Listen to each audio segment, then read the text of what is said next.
Assalamualaikum warahmatullahi wabarakatuh. Perkenalkan, nama saya Salsa Fitri Nurlaili dan rekan saya Wisnu Aji Prayoga dari kelompok 1 akan mempresentasikan tentang keluarga. Yang pertama, saya akan mempresentasikan tentang konsep keluarga dan pendidikan. Yang pertama yaitu konsep keluarga.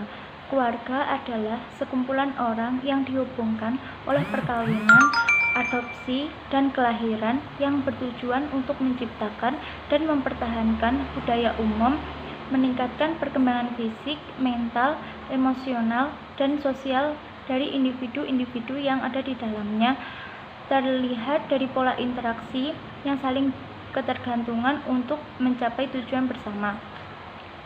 Pengertian keluarga dari perspektif antropologi meliputi aspek seperti tempat tinggal bersama, kerjasama ekonomi, persatuan individu yang diterima secara seksual dari jenis kelamin yang berlawanan yang menghasilkan reproduksi. Dalam pandangan sosiologi, keluarga adalah kelompok sosial yang utama terdiri dari orang tua dan anak-anak mereka yang memiliki fungsi dasar untuk anggota-anggotanya. Dengan demikian, keluarga dipertimbangkan sebagai struktur dan juga sebagai fungsi.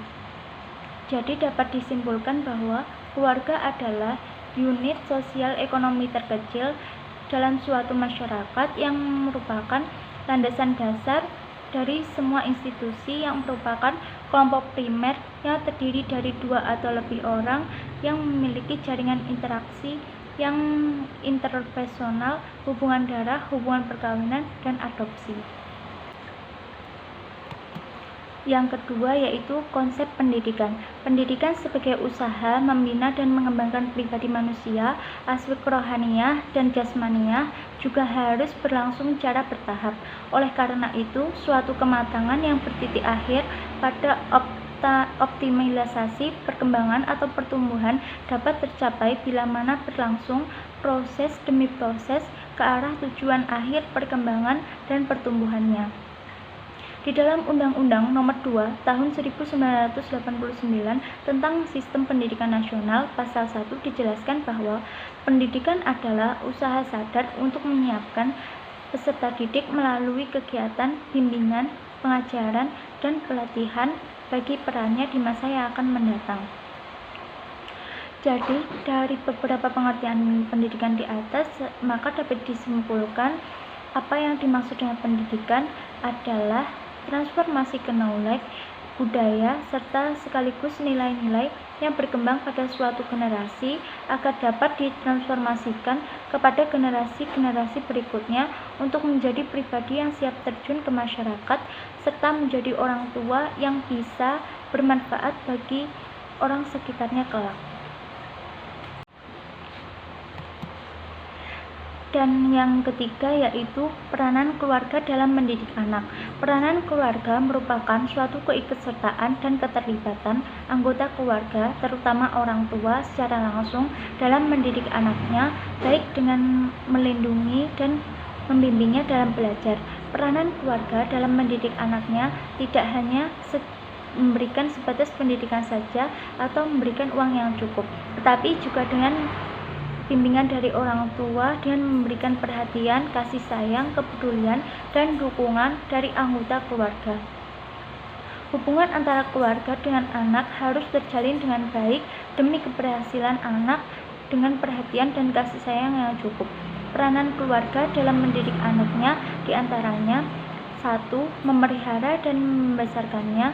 Yang kedua, melindungi dan menjamin kesehatannya. Yang ketiga, mendidik anak dengan ilmu pengetahuan dan keterampilan yang berguna bagi kehidupannya kelak. Yang keempat, memberi pendidikan agama yang cukup sesuai dengan ketentuan Allah sebagai tujuan akhir hidupnya. Pada masa pandemi COVID-19 ini, orang tua, terutama ibu, berperan mendampingi anak dan memberikan edukasi untuk meningkatkan motivasi belajar anak. Karena di masa sekarang ini, anak dituntut untuk belajar di rumah saja, maka peranan keluarga sangat dibutuhkan. Peranan keluarga sangat dibutuhkan, yaitu diantaranya sebagai yang pertama, sebagai guru di rumah. Orang tua berperan untuk membimbing anaknya untuk mengikuti dan mengawasi anaknya dalam belajar online. Yang kedua yaitu sebagai fasilitator, orang tua berperan untuk menyediakan sarana dan prasarana untuk membimbing anaknya dalam belajar. Juga berperan sebagai motivator dan pemberi apresiasi kepada anak dalam menumbuhkan minat belajar anaknya dengan menciptakan suasana belajar yang menyenangkan meskipun hanya belajar di rumah saja. Poin selanjutnya akan dijelaskan oleh rekan saya Wisnu. Kualitas suatu keluarga ditentukan dari bagaimana keberhasilan mereka dalam mengasuh anak pada masa tumbuh kembangnya. Karena kesalahan dalam pengasuhan anak juga dapat membawa dampak ketika dewasa nanti. Pola pengasuhan anak erat kaitannya dengan kualitas suatu keluarga dalam hal memberikan perhatian, waktu, dan dukungan untuk memenuhi kebutuhan fisik, mental, dan sosial anak-anak yang sedang dalam masa pertumbuhan dan perkembangan. Pola pengasuhan anak dalam garis besarnya didefinisikan menjadi 3 macam, antara lain sebagai berikut. Yang pertama adalah pola asuh otoriter, yang merupakan pengasuhan yang dilakukan dengan cara memaksa, mengatur, dan bersifat keras. Orang tua menuntut anaknya agar mengikuti semua kemauan dan perintahnya. Jika anak melanggar perintahnya, maka dampaknya adalah hukuman atau sanksi.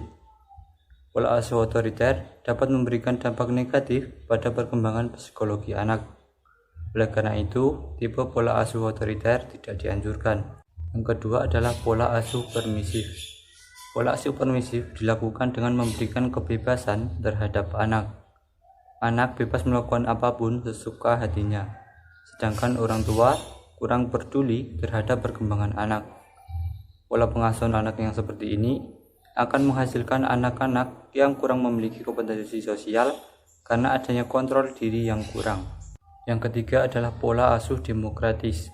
Pola asuh ini, orang tua memberikan kebebasan serta pembimbingan kepada anak. Anak dapat berkembang secara wajar dan mampu berhubungan secara harmonis dengan orang tuanya. Anak akan bersifat terbuka, bijaksana karena adanya berkomunikasi 2 arah. Sedangkan orang tua bersikap objektif, perhatian, dan memberikan dorongan positif kepada anaknya. Pola pengasuhan ini dianjurkan bagi orang tua.